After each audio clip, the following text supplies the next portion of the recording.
What's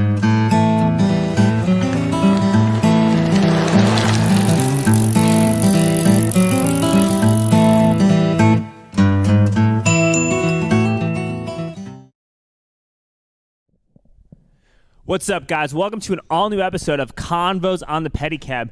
I'm here with my boy Blake Anthony Carter, a.k.a. B Weezy. That's me. Hello, everyone. Pleasure to be here. Thank you for having me. No, of course. I'm really happy to have you on the show. Me and Blake, we've been following each other on the interwebs for quite some time. Yeah. Blake is actually an avid jiu-jitsu practitioner, just like myself. That's how we got to know each other, through martial arts and the jiu-jitsu community. So I'm really psyched to have you on the show. I'm really happy to have you here. We need multiple perspectives about what's happening, nationally, locally, everything that's going on with this whole COVID stuff. Our corporate media is trying to paint a picture of how we are towards one another that's seemingly far from the truth as to what's really happening. Yeah. So I think we want to kind of the main purpose of this episode is to really bridge that disconnect. Yeah. So that being said, tell us a little bit about yourself, Blake. Yeah. Well, Blake, born and raised in and around Austin. Lived most of my life like Round Rock, Cedar Park area, North Austin. I lived even out in smaller towns like Florence. I don't know if you know where Florence is. I don't. Where's Florence? Is, if you know where Killeen is? Yeah. Yeah, so like right next to Killeen. And I lived in Troy, Texas, which is next to Temple. So my dad's a football coach, so we moved around a lot.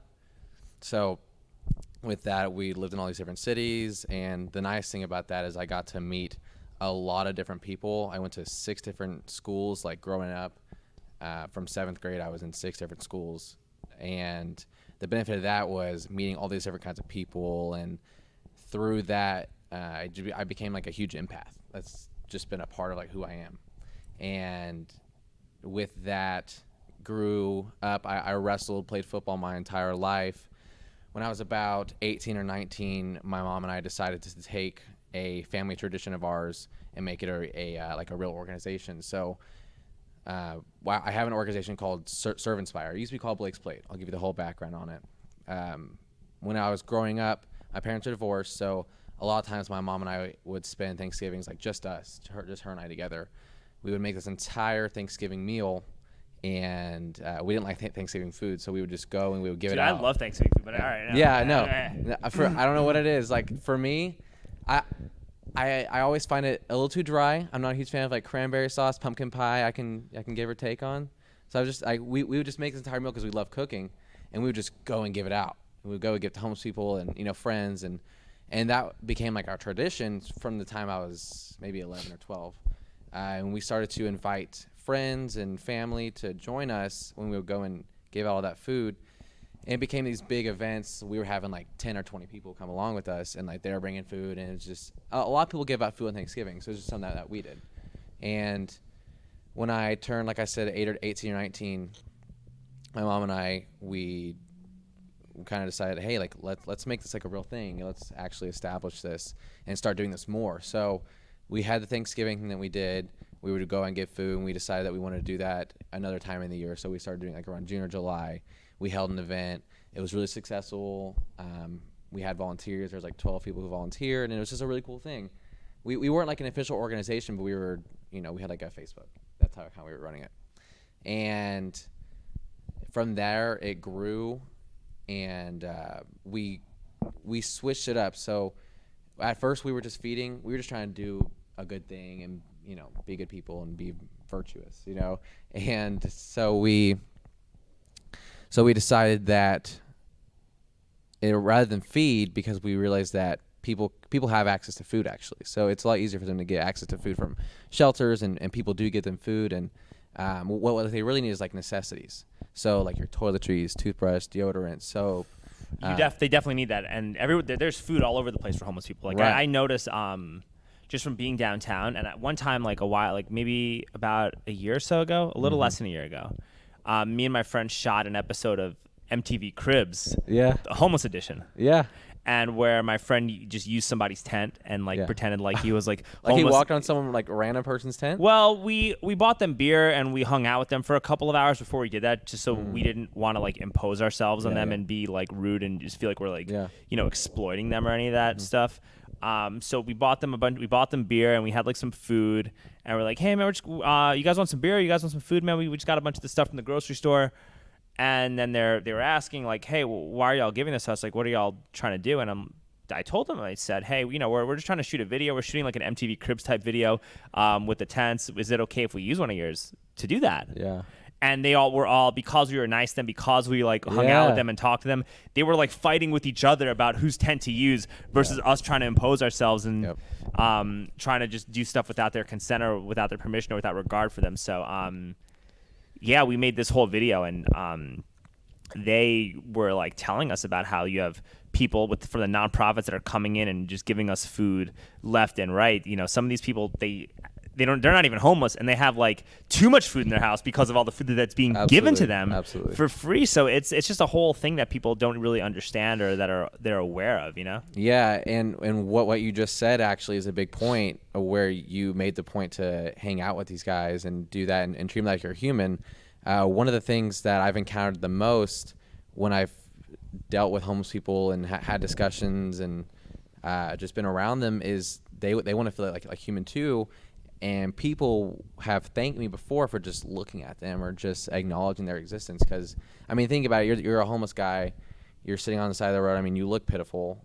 You're asking for money or you're asking for something. And people just don't even look at you like you don't even exist. And that right there is an issue, is that homeless people are treated like they don't exist.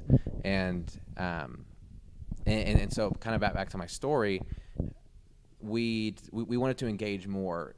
Food was kind of surface level. It's like, oh, we're doing a nice thing, We kind of switched it up where, like, we started providing like all the toiletries, like I mentioned, and we started putting them like in these nice backpacks, so they kind of had something to carry around and things that they could really use. And we've grown into helping provide like job resources and mental health resources. So tell me about that a little bit more, because I know that there are certain organizations like Mobile Loaves and Fishes that do a pretty good job. I'm not as familiar with them as I should be. Yeah. But I know like some of those organizations do a phenomenal job, and the city doesn't seem like they really pay as much attention to them or give them as much props as they should be giving them. But tell me how you're facilitating that on a large scale. Yeah. As far as the jobs, like job resources and like resources to help them gain life skills, we basically we contract that out. So we talk to people on the street, we meet with them, we tell them about these opportunities, we give them like documents from these other organizations. Mobile Loaves and Fishes is an incredible organization that, like you're saying, I agree, does not get enough credit. They, like I've volunteered with them a couple times, and the work they do is awesome. They have like a whole homeless like small home community, and they've built that for people, and it's pretty amazing the work that they've done. I aspire to kind of be like them, but along with the homeless issue, it's become kind of this fiery thing in the past year with the like urban camping issue. Yeah, because it's not helping homeless people; it's actually helping developers. But I want to have you continue what you're saying, so I can tell you what's really going on with all this stuff. Please, yeah. So, anyways, I guess back to my story. We started giving out more resources and more necessities and toiletries and things, and having these events 2 or 3 times a year where we had volunteers and people coming out and donating. Recently, in the past year, we actually started a 501c3 nonprofit. So we're officially like a real 501c3 nonprofit. We have a board. I should mention my mom and I started together. She's like a huge help in it. And so where's your office located? And my house. I mean, okay, so it's at your house right now. Yeah. We don't have like a main office. We get together about once a month. The board and my mom and I are always talking and. Right, and so how do you contract out like the job training opportunities and like the rehabilitation stuff? How do you get the homeless people who want to better their lives to actually take advantage of these resources? Like, what do you exactly do to get that to happen? So that's the challenge. It's hard to help someone who doesn't want the help. No, facts, but like, how do you, for the ones that do want the help, how do you get them to have those resources?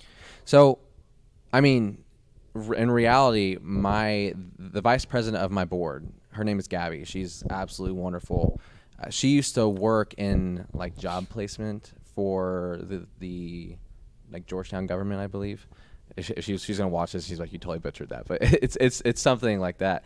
And so she has a lot of connections in that area. So she actually provides these resources. She just like she creates these lists. She connects with those that we meet with downtown. It's typically under the bridge downtown. And she goes and she talks to people, and she has met with people one-on-one out there. And honestly, that's a better question for her because she really handles that. Like, that's her department. Okay. But as far as how do we get people to like really take advantage of this, that's what I'm trying to figure out. I mean, we've been all in on this for only about a year. And so that's been our biggest challenge is how do we get people to take advantage of these things, and how do we get in front of people who really want the help? Because I've interacted with a lot of people who don't want the help. Like they're happy just being allowed to camp out wherever and, given all these free things. And that's part of the problem too, is for me, I don't actually know the city's like reasoning for it. I've honestly haven't done that much research into it. But for me, it seems like fake compassion. Because you're effectively hurting these people who if they weren't given the opportunity to just camp out wherever, I don't know how to say it, but when they're allowed to just keep doing drugs and whatever it is, not that every homeless person is doing drugs, but when they're allowed to just stay in these situations, they have no need or want to advance. Yeah, there's no urgency. And exactly. Then you fall into this rut, and then all of a sudden you're in this rut for years and years on end. I had Deuce King on my podcast. He was my third guest like a few weeks ago. And he's known some of these homeless people for like over 10 years. Like he knows them on a first name basis. And it's not good if you've been out on the streets for over a decade. Like there's a problem. And we need organizations like yours, like Mobile Loaves, to help change that and do it compassionately. So that's important, My take on this camping thing is I think it's really just a sneaky measure to expedite gentrification. That's what I think, and to help pay off the real estate industry and the developers that give exorbitant amounts of money to our city council members. Explain. So since the camping ordinance got repealed, our homeless population, according to Community Impact, has grown by over 40% in a one-year basis. Okay. And when a population of people like that grows on that large of a scale so quickly, what do they need? Yeah, housing. They need housing. Okay. And they don't need just a few houses here and there. They need housing on a large scale to help mitigate this. Yeah. And who's building the housing, Blake? Developers. Yeah, the same developers that probably gave these exorbitant sums of money to the council members, and that we're using our tax dollars to finance. Yeah. So that's my take on it. That's really interesting because I don't know Steve Adler at all. I've never had a discussion with him. I don't even know if I wouldn't know what his voice sounds like. I'm not involved enough. Right. With that. And I've talked to him a little bit when I ran, and I liked him as a person when I interacted with him. But it's just, you can only like someone so much when their policies are actively hurting people that live here, and they're hurting people like myself, especially working people who drive a pedicab downtown that just want to live here comfortably, especially with all these developer-friendly land codes that you're trying to push through. So. Well, isn't he like very wealthy? Yeah, he's an eminent domain lawyer. Oh wow. Yeah, he's an eminent domain lawyer. Yeah, I mean, for me, like that, what you're saying makes a lot of sense. And I always assumed he was just out of touch. Like he is this wealthy guy, and he got into politics and he's out of touch. But what you're saying does make a lot of sense.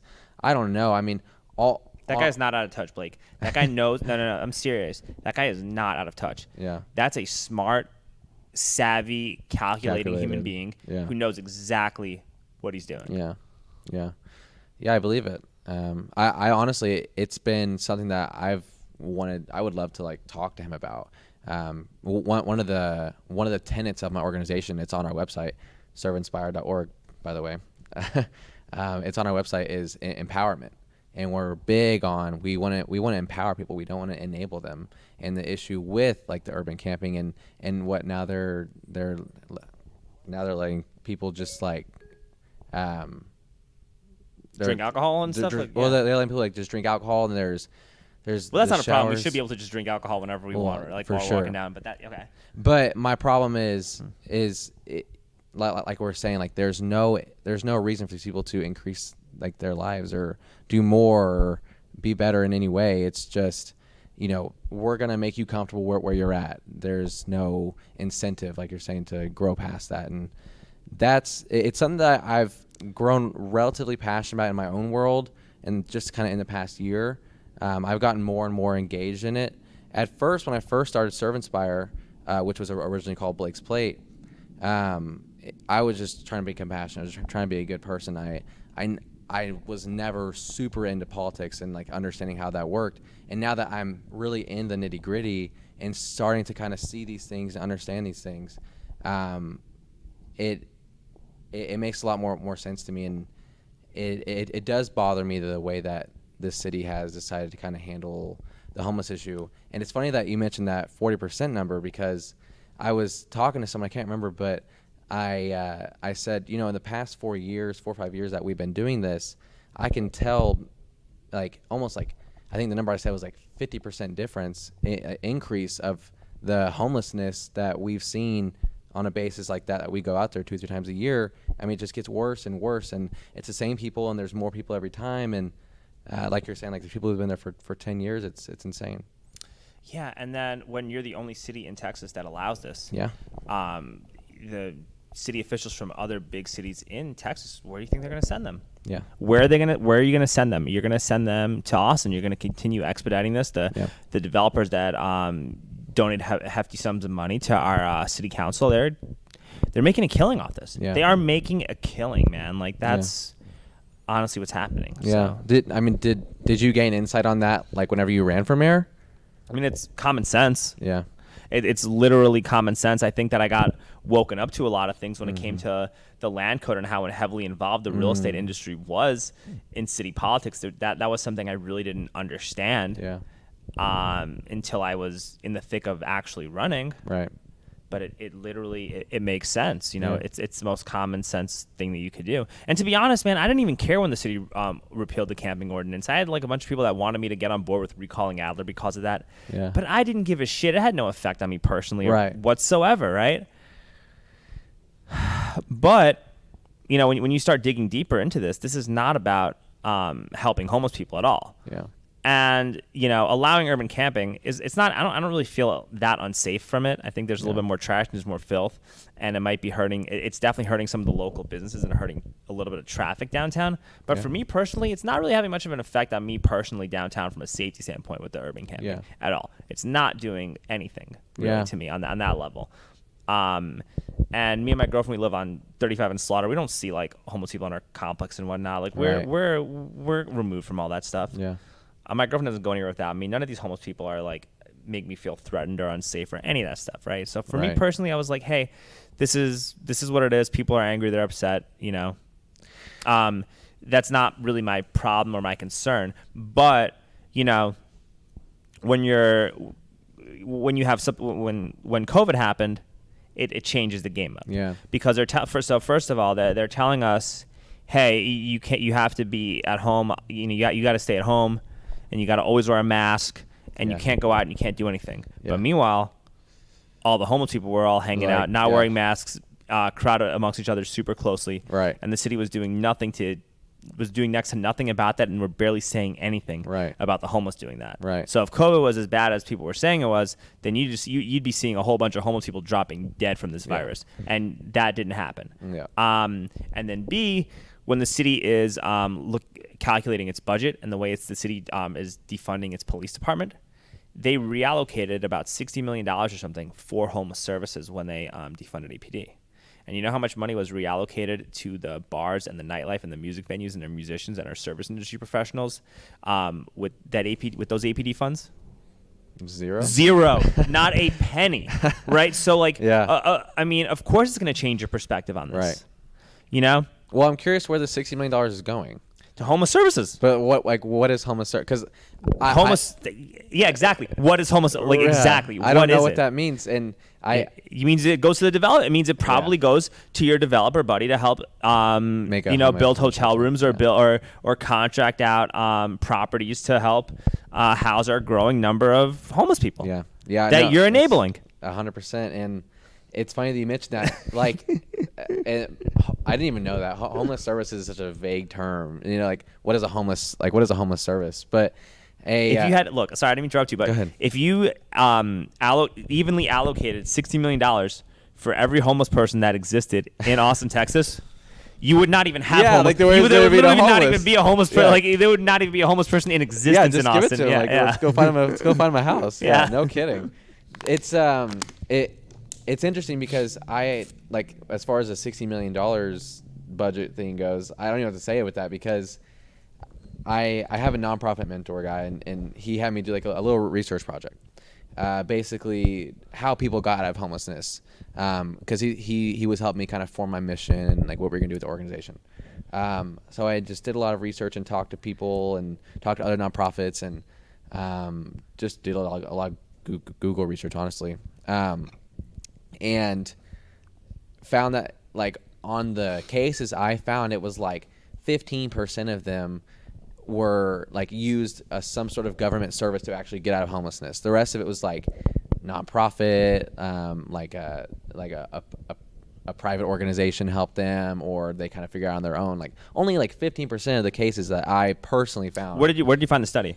Well, I mean, this is just me talking to nonprofits. So I was talking to nonprofits, and I was Googling, and I have a friend who's she's a major in some sort of like research. But anyways, I asked her to do a project for me. Okay. And she did a lot of research, and she pulled up all these stories for me that she found. And anyways, we don't have to like get in the nitty gritty of that, but it's just interesting. Like when you say $60 million in homeless services, like how ineffective the government actually is at helping people. Yeah. Yeah. Like where's the actual benefit in that? Exactly. And if you give that money to to the industries and the venues that make up the lifeblood of Austin, and you had a certain fund allocated to people like the bartenders and the barbacks and the door guys, and even pedicabbers who lost money during South by Southwest, you're going to be helping homeless people by proxy, since people give money. People are more likely to give money to less fortunate when they have money to spare themselves. Mm-hmm. Well, and I mean, it's also just increasing the economy. Like we're allocating these resources. I mean, $60 million into homeless services, where we don't know where that's going. But like you're saying, instead of putting that into like a music venue or like your pedicabs or whatever, like to increase the economy, increase the state of the city, you're allowing these homeless people who it's not even their fault. And like people get upset at the homeless, and it's not their fault. It's not their fault. It's not their fault. I mean, maybe it is your fault if you were like a drug addict and you stole from people and you did X, Y, Z to make yourself this way. But the homeless are not to blame for the problem that we have. Right, exactly. And you see a lot of people who get upset at the homeless, and they're like, get a job or whatever the sentiment is. I was talking with someone a few weeks ago, and they were kind of discussing that with me, and I said, it's more an issue with the leadership. It's poor leadership that is the reason we have. I mean, you drive down 35 for miles, and at every underpass, there's tents everywhere, and trash, and there's like the trash cans everywhere, and the I think they have like mobile showers or something for them now. And I don't know, for me it's more sad because there's so many better ways that like whatever funds we're using to have like set that up could actually be used way more effectively. And if you gave that to like a private organization like a Mobile Loaves and Fishes, like what they could do with that, Yeah, I think that we should start utilizing our parking meters so that every time you park your car, there should be an option to donate money to an organization like that. That'd be cool. Yeah, that makes a lot of sense. I mean, there's a lot of opportunity for that. Yeah. But I mean, that's an opportunity for like a nonprofit to go and campaign for that. Yeah, that's a really good idea, because it's like getting a Patreon every time you park your car. Yeah. And it'll encourage people to pay the city for parking too, so the city makes money from it. Everybody makes money. Everybody wins. Yeah. Doing that. Another thing you could do is we should be offering tax breaks to businesses to do cleanups, or to do food drives and whatnot. And if you can show that you organize the food drive or organize the clothing drive, even as an individual, there should be like some kind of rebate on your property taxes for doing that. I 100% agree with that. You know, like there's so many ways that you can do this to like be compassionate and be helpful and whatnot without enabling vagrancy. Right. And to be honest, man, I don't even think you should like arrest people for being homeless or being poor, what they were doing before the camping thing got lifted. I don't think that was fair when you had 5 cops surrounding one homeless guy when he did nothing, and you literally could have somebody could have been getting robbed, you know, like a mile away, and because 5 cops are surrounding one crackhead, you can't do anything. Like that was not a good look, and that's why this thing passed with flying colors in City Hall, because our police officers weren't really doing their job when it came to who they should be protecting. Yeah. So I understand why all that happened. There's more effective ways. Yeah, but there's more effective ways, and I think that if you enforced cleanliness in the homeless camps, and you did the things that I was mentioning in terms of utilizing parking meters to help the nonprofits, and also offering incentives to do food and clothes drives, and even maybe use that as a diversion program if you commit a low-level offense, or you don't want to go to like ALC if you're in school because you got caught smoking weed or something like that.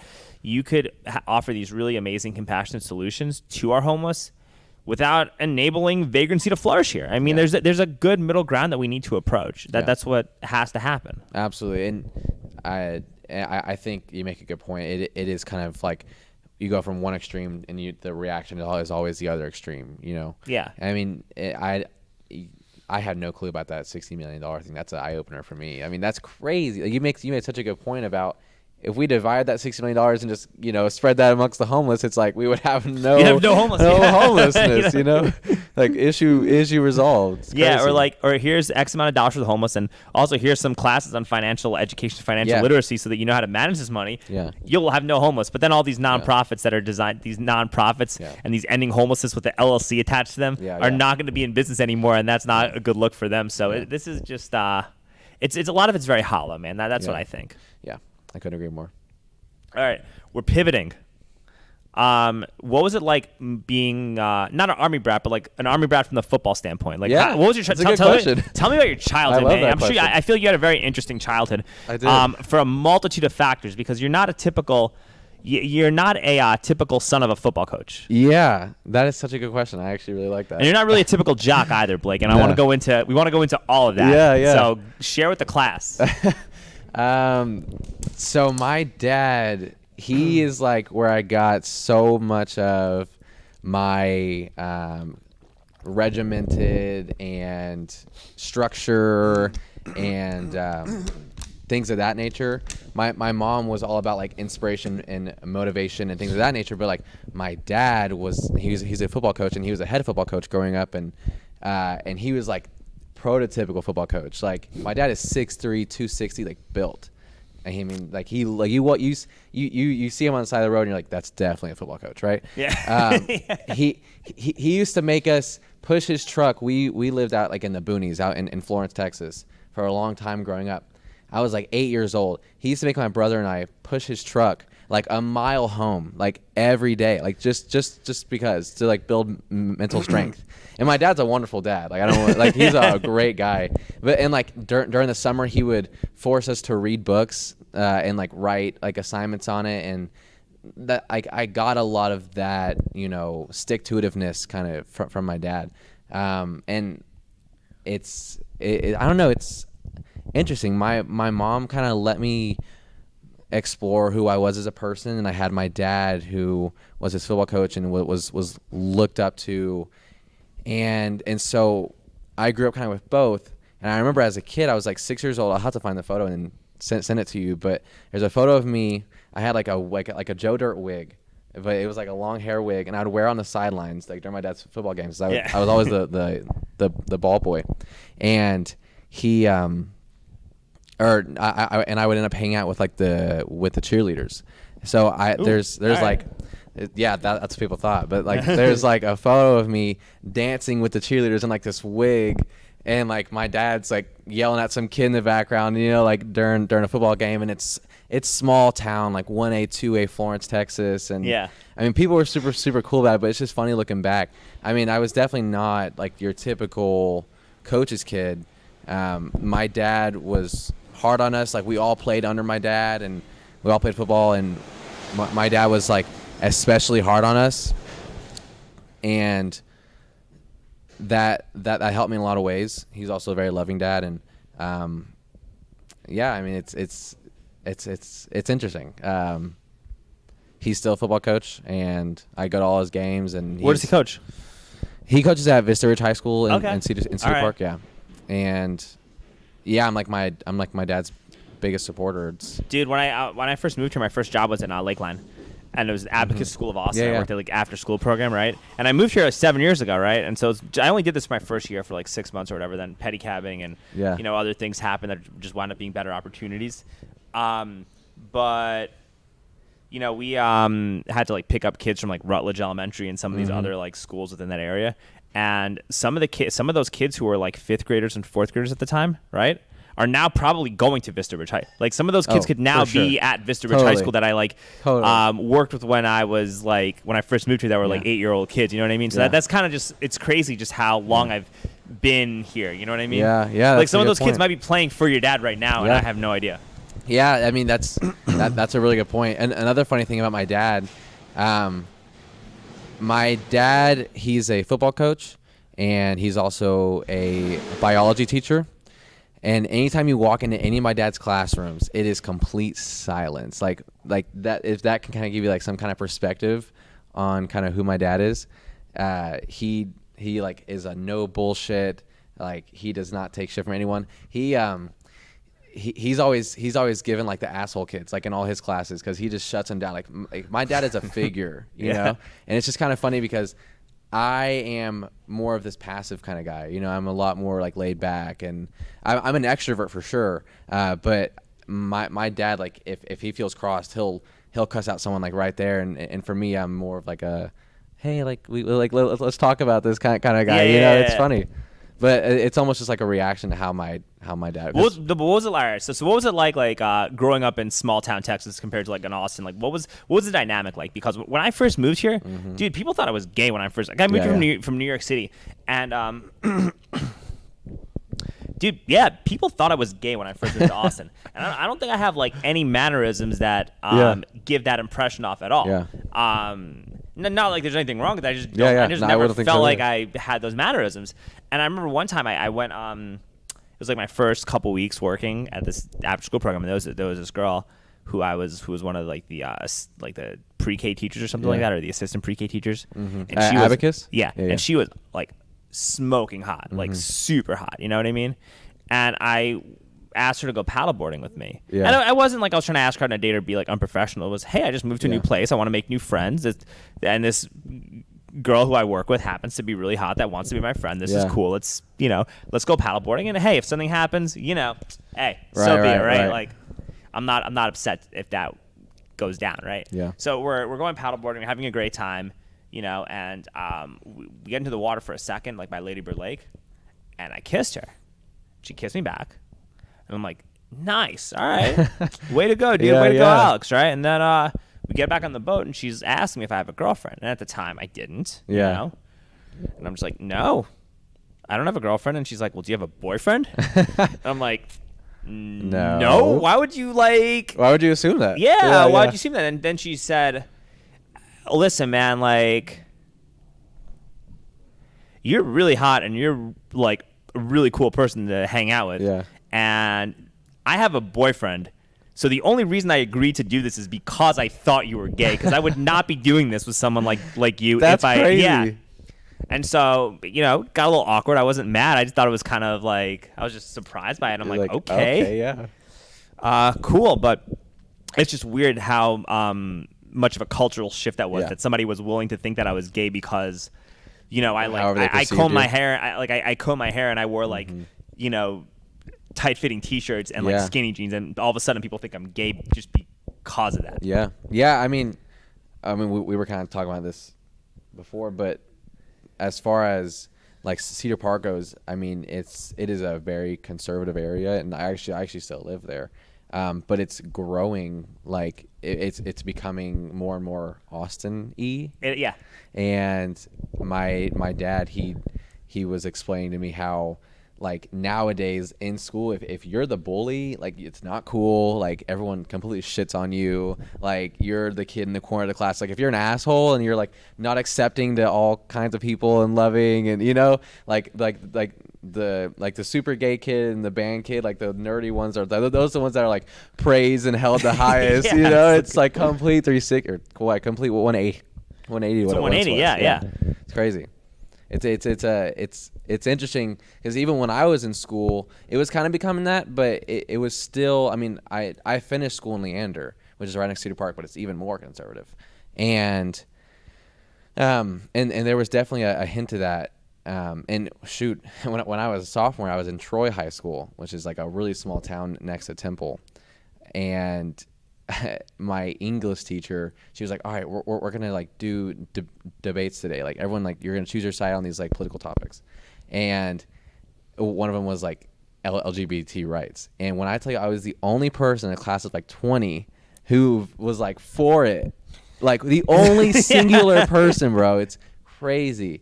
But even now I have friends who still live in Troy, and like they are also saying that like if you're not accepting, it's like not cool. Like it's everyone. Like everyone gets love, and I mean it's awesome. I think that's actually a good shift that Absolutely. we're experiencing is that people are more tolerant, and like our media still tries to make it seem like we're super divided, and people who are like conservative are like racist and bigots, and that's actually like the farthest thing from the truth. Like like, racism still exists, but where I think we're the least racist and the least discriminatory and the least homophobic we have ever been as a country in history. In history. I agree. I honestly couldn't agree more. I think there's always things that we can improve on, as a country.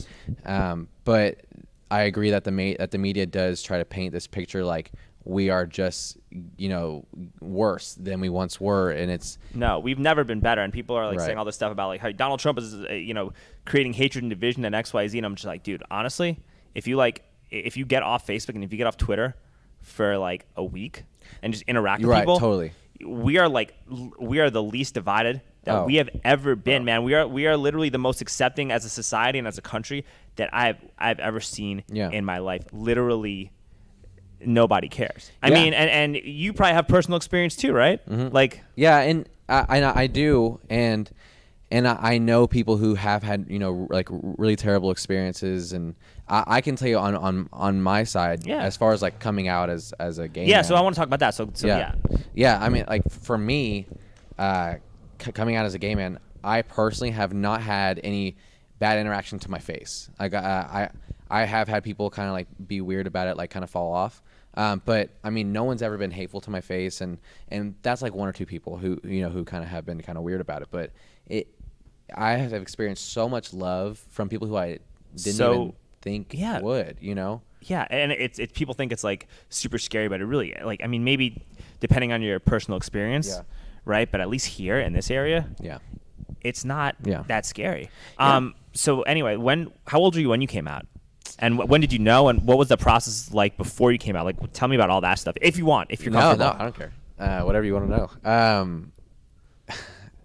Coming out for me was like a multi-year process. Okay. So I wanted to do it slowly. One of the things that I was concerned about is that it would affect me professionally. Like when I was younger and growing up, and I had like a real belief in my head that it was going to affect like me being able to get a job. Really? Yeah. Wow. So how old are you? 24. Oh, you're young. Yeah. Dude, I thought you were a little older than me. Or I thought you were a little older than that. So you're what? You're born in what? 96. Mm-hmm.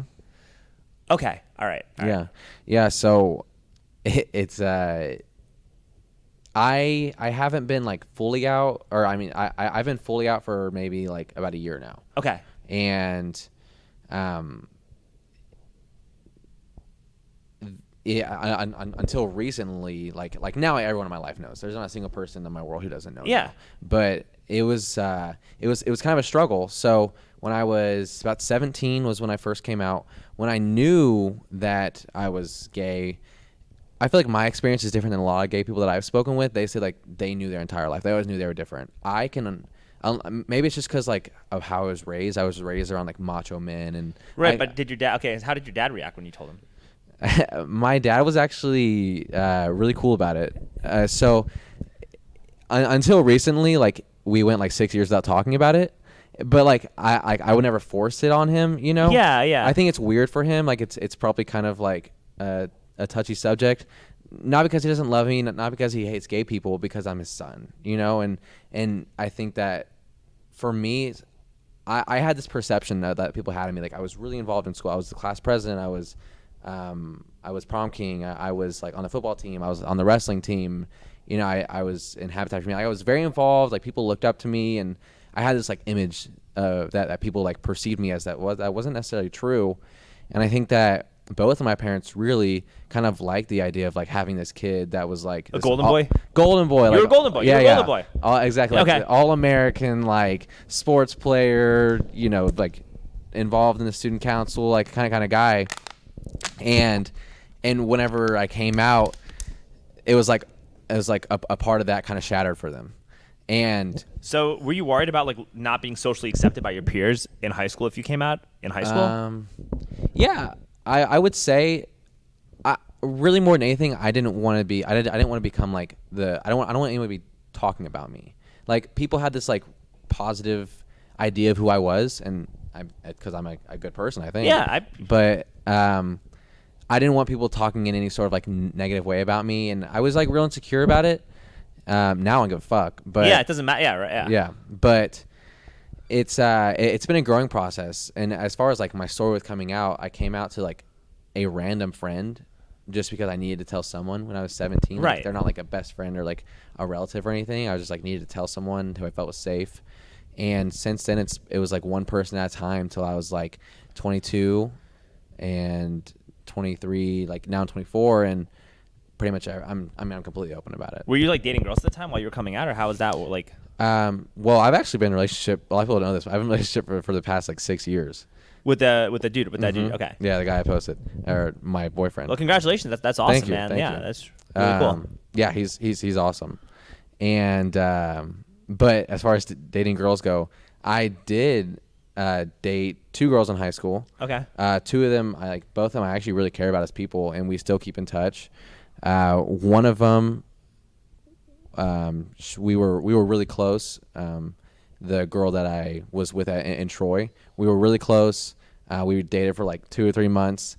I never kissed any either of these girlfriends. You know, I was just like, oh yeah, no. I mean, I would always like find a reason not to. Or I'd like kiss him on the cheek. It was just like super weird. I mean, you have to like it would probably be difficult for you to like go and kiss a guy. You know what I mean? Like it's yeah. I don't think I mean? could ever do that. Right, exactly. And it's not that I'm grossed out. It's just like I have no attraction to do that. You know, but it's a weird thing. And funny enough, one of the girls I dated my like senior year, everyone thought we were gonna like be like married, like we were like this like couple. You were like in a couple. You were in a couple. Yeah. I mean, So how long were you together for? We were kind of together like on and off. I mean, like a year. And you never made out with her? No. In a year. So how did that even like?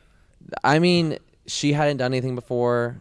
I hadn't done anything before, and I don't know, man. Like it's just a weird time. Like I always found a way out of it, and we weren't like together.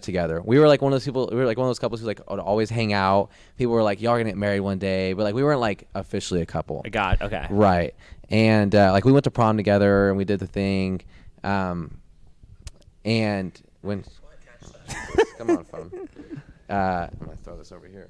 Dude, Deep State's listening, Blake. I know they're always listening, but anyways, when I came out to both of these women, it was actually really difficult because I love them so much, and I felt like I was kind of like not breaking their hearts, but it was just tough. I don't know how to explain it, but it was very difficult. And recently, one of them got engaged, and you know, funny enough, I had like a feeling about it, and like I have no like attraction towards women like that, but whenever I found out that she was engaged, it wasn't like a broken heart, but it was like, dang, like that's kind of sad. You know, like we kind of grew up together. Yeah.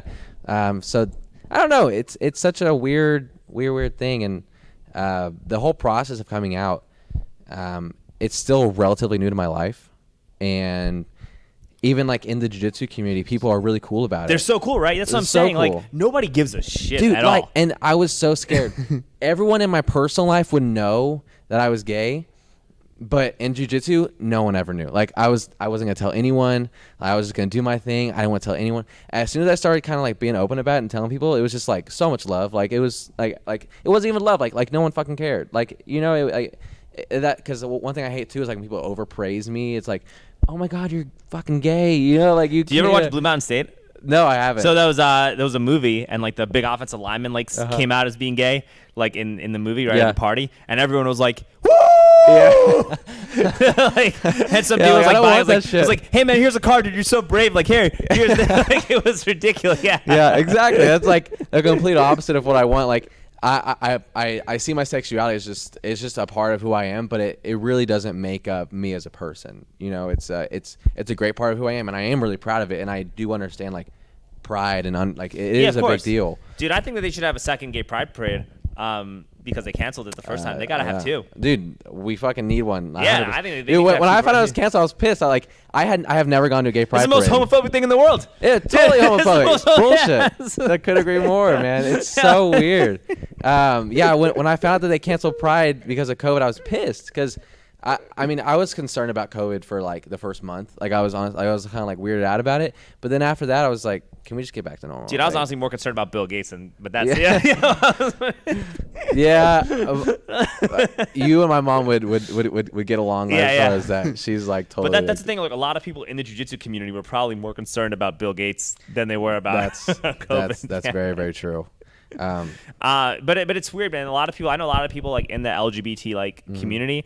That probably feel intimidated about doing a sport like jiu-jitsu or MMA because they think it's like super macho and they're going to be like judged negatively, or people are not going to accept them because of who they are. And I think if anything, this podcast should show that this is literally the farthest thing from the truth, and that community is like the most accepting community 100%. Of anybody. Yeah. Nobody cares at all. Dude. At least especially in Austin, nobody cares. Nobody cares. And they probably wouldn't even care in a small town if you were like wanted to learn and you were good.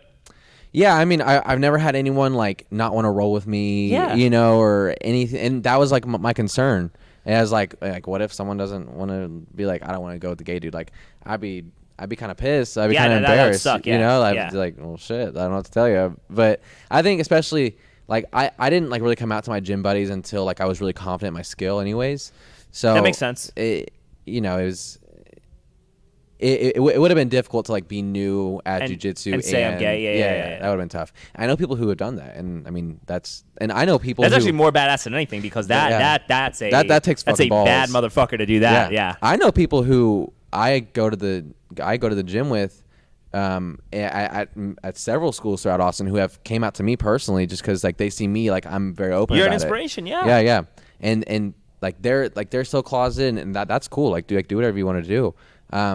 You should do it at whatever pace you're ready for. Exactly. Yeah. Exactly. Yeah. I would never want to force anyone, but it is cool. Like I think it like me coming out and me being really open about my sexuality with jiu-jitsu and in that community, and everyone just being like, I mean, like so fucking cool about it. Like a guy I look up to in the jiu-jitsu community, Victor Pozas. Oh yeah, that guy's a badass. Dude, he's a fucking beast. Yeah. He commented on my Facebook post on the National Coming Out Day. He was like, "Do you, brother? Like that's awesome." And then one of the guys that I go to Cooper with, Chris Trammell, dude, this guy that guy's a beast. Dude, he's a fucking beast, bro. Like when I spar with him, he completely like, I have to do this the entire time because he's just gonna beat my shit. But he was he commented and was like, you're always such a positive guy. Like, do you, But like these guys who are like macho men who are fucking awesome at what they do, they don't give a fuck. They don't care. They don't care. Yeah, it's fucking awesome. They don't care. Dude, honestly, I feel like we're at a point right now that it's I feel like coming out as a Trump supporter is like the equivalent of coming out of the closet in the 1980s. That's really like people will completely obliterate you. That's really what it's coming down. And I'm not saying like I'm a Trump supporter or any of that stuff. Right? I'm not saying any of that stuff. Like I don't want Joe Biden to be president. I'm pretty open about that. I think that if somebody pointed a gun to my head and told me who to pick, I'll put it to you, say I'm not picking Biden. Yeah. Under any set of circumstances. Yeah. It's tough.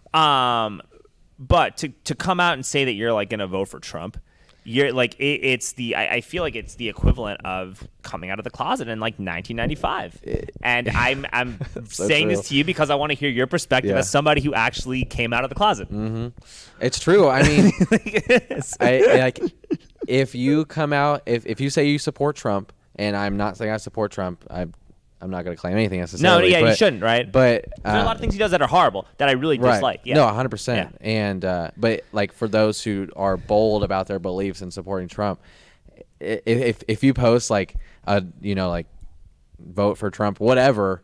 I mean, and someone disagrees with you, like you get completely shit on. You'll get flamed. Yeah, you get dude, flamed. You get like roasted in the comments who are like you're fucking racist, like for no reason, and it's I don't want to say for no reason because like I have friends who have feelings around Trump and they have validations. I don't want to like not validate. You don't want to that. invalidate somebody's fears because Right. these fears they're still new and they still exist, Right. and not everybody is lucky enough to be in a community that's as supportive and open-minded Right. as we are. Like we're able to do jujitsu and we're in a community that Right. does not give a shit about anything. So people have these liberal echo chambers and these conservative echo chambers, and we have a different echo chamber where we have like a super tolerant echo chamber where nobody cares. So you think that nobody cares universally. So it's very weird when everyone's in their own echo chamber about stuff, Yeah, and you made a point about like whenever you get out of social media earlier. Whenever COVID first happened, I couldn't fucking be on social media. I deleted all my apps. I took like a I did month after off. the BLM stuff. Oh yeah, after the dude, BLM it's so toxic. And when I did, I was like,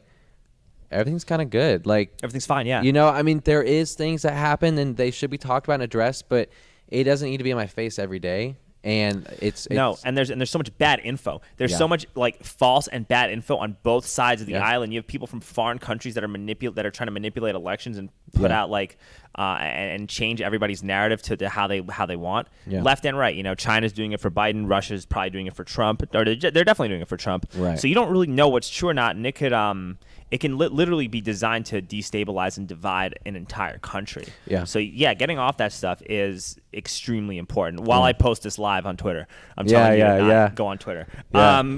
But seriously, you spend too much time on these things, you develop a very like toxic view of the world around you, and it's people start thinking that they're a lot more oppressed and things are a lot worse than they actually are. And I think in a lot of ways we're better and we're more evolved than we've ever been. We are more tolerant now than we have been in our entire history, and that's the message that needs to be brought forth. Yeah, I mean, and anyone who knows me, I'm like so huge in just like positive messages and self-belief and all kinds of things like that. And I do think that people kind of manifest these things into their lives, and and they create problems that aren't there for themselves. Again, I'm not saying that things that shouldn't be addressed, or that I'm not saying that there aren't things that shouldn't be addressed, but like with the Trump thing, I actually posted. I have a blog, and I wrote an article. It said the protests are good, the riots are bad, and I blame Donald Trump, and here's why. And it was basically saying I wasn't even shitting on Donald Trump. Like people, it wasn't like looking back. I actually deleted it because it was an inflammatory title. Okay. But anyways, the actual like sentiment of the post was, I can understand like Donald Trump has done some things well. My problem with Donald Trump is that he's not a president for the people, and I think that he creates emotions, and he inflames emotions. He inflames emotions, exactly. and that's not good for us as a society. Right, exactly. But I also don't think he's a fascist. And I think that if we fascist. elected Joe Biden 4 years from now, you will pave the way for a real fascist. Yeah. Whereas I think that if you bite the bullet and endure like 4 more years of Trump, the DNC is going to have to disband itself, and they're going to have to reassess how they do things, and then we're going to get an Andrew Yang in 4 years. I actually like Andrew Yang a lot. Yeah, and that's what we really need. That's what we really need. But if you like let the DNC just go off and do what they've been doing for years and decades on end. Yeah. And then, 4 years from now, when nothing changes under Biden, because it won't, Right. The left and the Democrats are not going to vote. And just like in 2016, except the only difference is you're going to get a real fascist. Like, you ever saw V for Vendetta? Yeah. You're going to get the leader of England in V for Vendetta. Yeah. That's what we're going to get if you elect Biden in 4 years. I'm not trying to like go off on these like tangents or whatnot, but I'm giving my worst case scenario perspective on why I think Biden is a lot more dangerous. But let me ask you a question though. Yeah. Being gay, do you feel as though 4 years of Trump or 4 years of like a Republican red wave will infringe upon your rights in any capacity? Infringe upon my rights. I know. I think. Or do you think it'll make your life more difficult, or you think it'll be harder for you to be accepted being who you are? It's hard. It's hard for me to say because I personally have not had a bad experience. I from the most conservative people I know, have gotten love. Yeah. And Christian people, I've gotten love. And the thing with me is that I am white passing and I'm straight passing. So if you don't know me, I can walk around and I can be a straight white guy and not have to worry about whatever judgments anyone else might have. Only reason I say that is because I don't know I don't actually know what someone who comes across that's much super flamboyant if exactly. they went to I don't know what they would experience. Okay, so if somebody was super flamboyant went to Taylor, Texas, right? How would they be received? Right. And so you don't know it; it's different. But also, if somebody walked around with a MAGA hat on in New York City, how would they be received? Yeah. So I think that extremism always just begets extremism. Yeah, I agree. As far as do I think that another 4 years of Donald Trump will affect me personally? Me personally, I don't think so, and just because I don't give a fuck. I mean, you don't care, and you're confident care. enough with yourself that you don't care. Yeah, and it's hard for me to answer that because you can pass. Because you can pass and you're self-confident and you wrestled all your life. And if somebody fucked with you, you know that you can handle yourself and you could take care of business. So whatever somebody says about you or does, you don't feel unsafe because... I don't feel unsafe. You don't feel unsafe because you can handle yourself physically. I think that definitely changes the narrative. Just I don't feel unsafe about the homeless stuff because I can handle myself physically. Right. So it changes everything. Being physically capable changes how you view the world. Right. 100%. But just being somebody who grew up in a conservative, you grew up in you didn't grow up in liberal cities for the most part. You grew up in mostly conservative white America. Absolutely. And being openly gay in conservative white America, do you feel as though you're treated any differently based on that? Yeah. I have been. Okay. And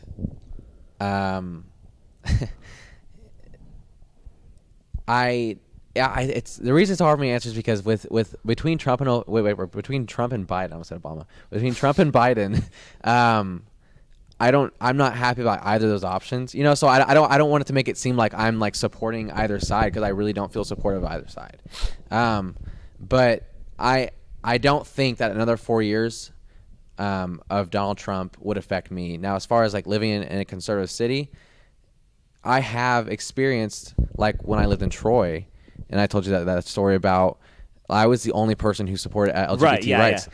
And one of my good friends when I was living in Troy ran to my dad's classroom after that period and said, "Coach, did you know your kid supports gay rights?" And my dad was super cool about it. He's like, "Well, why wouldn't he?" But but it's just funny because these people in these small towns like a Troy, Texas, they have a very singular point of view versus you grew up in New York. And you can understand different sides of things and different people versus in Troy, it's all conservative and it's all anti this. And I say all that really just to say I think it probably depends. I really have not had a bad experience in the past 4 years under this presidency. I have not personally had a bad experience, and I think that the media does inflame a lot of it. I agree with you. I agree. Yeah. I think an interesting social experiment would be to go to a small town being super rainbowed out and just see how people treat you. Yeah, you probably get some stares. Yeah, just to see if you really feel like you're being, if you're gonna feel unsafe because of who you are. I think that's the true experiment, because you go to these small towns and you're super rainbowed out, right? Mm-hmm. And you let it all fly, let the rainbow flag fly, so to speak, right? And people are cool. Yeah. It changes the whole narrative. Right. And you document that, and people need to know what's actually happening and what the consensus is about all that stuff. That's what I think. I think that there's got to just be we just have to have honesty in terms of how we move forward and become a more unified country. But I do agree, though. I think from a policy standpoint, man, I think Donald Trump might even be one of the least racist and least bigoted people from a policy standpoint. Yeah. But I agree. The fact that his tweets and what he says is he just inflames people's emotions so much that it might not it doesn't do that justice, and it doesn't let people see that, Yeah. He doesn't unify people. No, he does not at all. Right. He divides people to no exactly end. Yeah, and that's my issue. I think if Donald Trump like came out and was just like vulnerable and was like, I want everyone to feel heard and loved. Like, can you imagine like the power that would have if Donald Trump like switched that narrative? I mean, and I think he's actually not bad when he talks in person. He's not really that bad about that. Yeah. Like, he usually does sound pretty like open and cool and accepting of people when he talks in person. Yeah. And then there's the media that continues to inflame and twist everything he says. Yeah. But I think that Donald Trump should definitely be doing a much better job of conveying a unifying message, especially right now. Yeah, it's I don't know. I mean, this past year has been so interesting. I've learned so much about just politics in my own life, and like I'm still figuring out where my own views stand. That's why it's a lot of those questions are hard for me to answer, because I'm still figuring like all this out, because I have this part of me who was raised very, very conservatively from a loving family, but there's obviously like I am gay, and there is just an innate like there's a part of me who knows what it's like to feel other than, which is why I'm probably a little more sensitive to like the person who's like me but straight, to when I see the Black Lives Matter movement and I can see things, and I can say, I honestly don't feel like racism is nearly as bad as it once was, but I also don't want to like invalidate anyone's feelings, right, and you never should, and you should listen to everybody. And this is like a big reason why I'm trying to do this podcast, so that people's feelings can actually get conveyed, which is why I'm asking these questions, because I want you to share and be open They're good about it. questions. Yeah. I thoroughly enjoy them. Well, thank you, man. And look, we've been here for a minute. I'm sure you have some stuff to do. I got to go out and give some rides. Charlie's probably, Charlie probably has a hot date or whatever it is. You know what I mean? Charlie, he's going to be like the new Jamie on Joe Rogan. I love that. Yo, Charlie, pull up some facts. This is going to get big. Like, once you hit like episode 25 and you start gaining like more traction and more people come on. Let's hope, man. We could always use some sponsors, Blake, if you know anybody. Maybe, but anyway, maybe. This is an all-new episode of Convos on the Pedicab. Blake, thank you so much, man. Thank you for having me. All right.